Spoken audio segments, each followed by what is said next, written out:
It's time now for another episode of Mr. Nailsin's Wednesday Comics. That's right. Well, I thought I'd take a look at an Alex Ross project. Now, I'm always a sucker for Alex Ross's work. I haven't regretted any of it.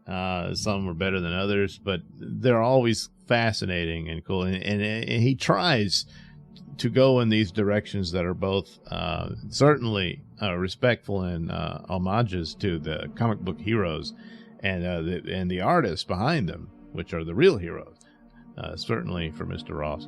And I think he does very well with that. And even in his costume designs, he always makes this attempt to push them forward, but at the same time remaining into the logical gradation or evolution of it from what it originally was. There was this other Fantastic Four project that he was going to do. It looked really cool, but they didn't go for it, what have you. This one, they did, and it's available now, I believe, as I speak. I haven't gotten my own copy, so I'll probably have to do a follow-up to this. But it caught my eye recently, and I didn't realize it was already available. But recently. So it's called Fantastic Four Full Circle, and once again, this is sort of his tribute to Stan Lee and Jack Kirby's initial run.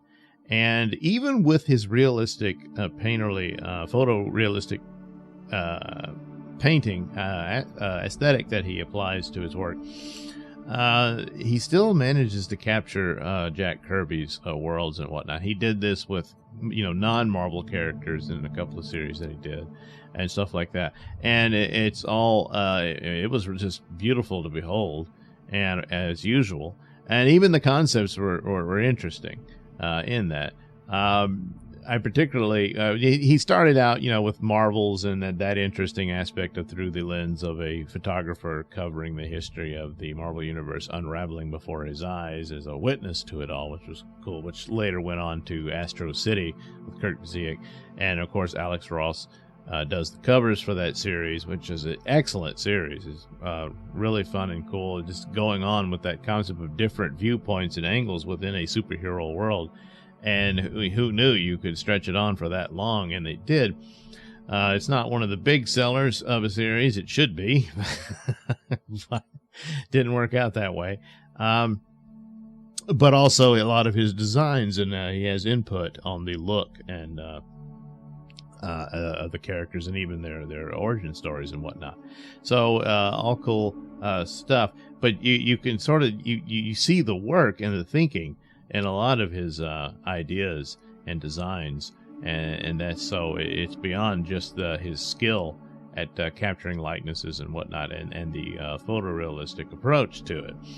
At the time when I was first seeing that with Marvels and Kingdom Come, and Kingdom Come I was obsessed with for quite a while, just based on the look and everything, and just the idea of, hey, where are they now type stories, of a potential future for the superheroes, and obviously nods to Dark Knight Returns and stuff like that. But this one was really interesting.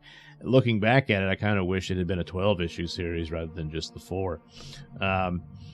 But again, at the time, I was looking at, because it was so cool, and the photorealism of it, that he applied to it was that, hey, this is, if only they could make cool superhero movies that are closer to the comics, this is what it would look like. And that still stands, even though, well, a lot of superhero movies have happened since then.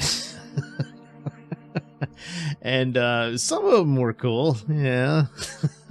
Never thought we'd ever see like a shared universe on screen and that type of thing. So, yeah, lots happened since then. But to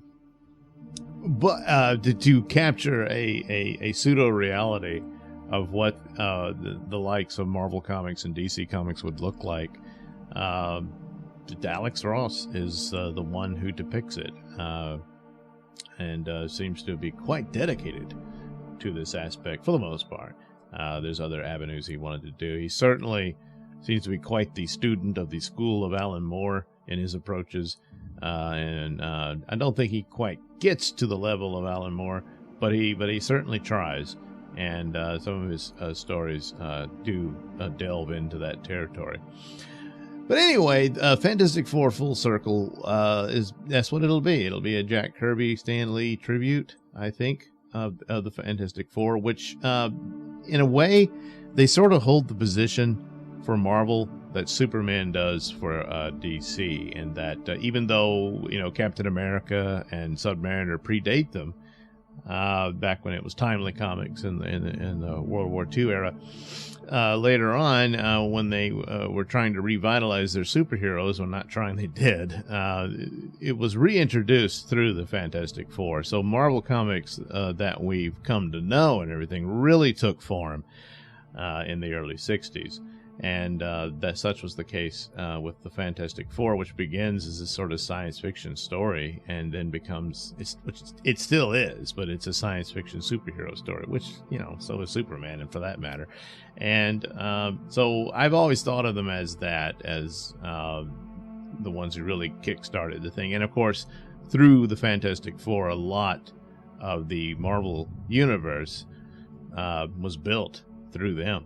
And, of course, that spun off into the Avengers and X-Men and all that. But very, very important comic book series. They don't really hold to the stardom that they deserve today.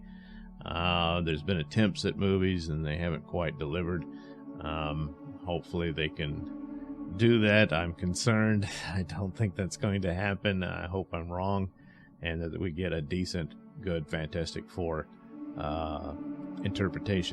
adaptation for the film, and that would be just really great, but I'm dubious on that. In the meantime, pick up the Jack Kirby and Stan Lee stories, and then get yourself some John Byrne Fantastic Four, which is how I came to know them, and was blown away by that. It's probably easily John Byrne's best work was on Fantastic Four. He was known, rose to stardom in the comic book world through X-Men and whatnot, but Fantastic Four is what did it for me. So anyway, here's the cover, and you can see it's all painted, but they all look Kirby dots and and the designs and stuff. It's a different take. This has more dark. It's almost I don't know if it looks like it's inked. He'd done something similar in collaboration with someone with a Superman story a while back. So perhaps that's the deal, and it gets it closer to the Jack Kirby comic book aspect, but still grounded in the photorealism of his painterly style. This is another rough draft of the cover. You can see he's working on it, and you can still see the pencil in it and all that, what it would be, and black and white pencils and so on and so forth. See?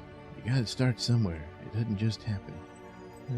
Let's see. I got these images I wanted to do. It's another rough draft work. Doesn't look quite complete. Reed and Sue going through some wild adventures. Oh no, this is from the. I got the artwork wrong. This is from the Abandoned concept. You can see he redesigned the outfits and did this sort of, more minimalist take on the. An abstraction of the 4 symbol in them. So probably his ideas for the other series percolated in this one, but that one I guess we won't see. So we get this one, and there's certainly some ink work here. It looks a lot more inked than the paint, but it's going back to Jack Kirby style. It's also when they were in the negative zone and stuff, and Jack Kirby experimented with using photography and whatnot for backgrounds and that sort of thing. This is all paint, of course, on Alex Ross's part, but it calls back to that. So there, Reed and Ben, and there's the 4 of them going through their adventures and whatnot. So it's obviously a very Kirby-esque craft. And so this is the type of stuff you would get in it. And it is very reminiscent of the looks and styles. Later on, there was this run of the Fantastic Four where I thought Reed and Sue looked more heroically than they did later. I mean, John Byrne kind of made them look more average and stuff. But that's kind of one of these rumors that they were looking at Henry Cavill being cast as Mr. Fantastic. I don't think so. But I can understand where they get the idea from, because Reed Richards had more of a Superman look for a point there. So this is kind of what that is, you know. It's kind of what he looks like in this one. Because for a while there, especially in Marvel's, Alex Ross would used... oh, damn it, I'm blanking on the guy's name, the actor who played the professor on Gilligan's Island. And I was like, holy crap, yeah, that guy could have been Reed Richards. He was just, yeah, he looks the part. So, yeah. So, there we go. Some great stuff from the book. Once again, this also calls back to the experimental approaches that Jack Kirby did with Fantastic Four in the 60s, and it's just absolutely spectacular. And to capture it within the era of the 60s with the psychedelic artwork and, of course, the music and whatnot, but a lot of that with posters and stuff you would see. So certainly he's capturing that for the purposes of this adventure they're going through. So all cool stuff. And yeah, oh wow, look, it's a nose and lips. Gee, hey, that guy's big. Well, anyway. And then once again, it's more dark ink comic book look, you know. So it's interesting. This is a bit of a departure, quite somewhat, for Mr. Ross. So like, all the more reason to check this thing out. And so there they are. Oh boy, they're surrounded by monsters who really like black light colors and stuff. So, hey, what nightclub is this we just walked into? So yeah, I think it pretty much tells the story. This looks like something that'll be fantastic, if I may say so. So I'm all in.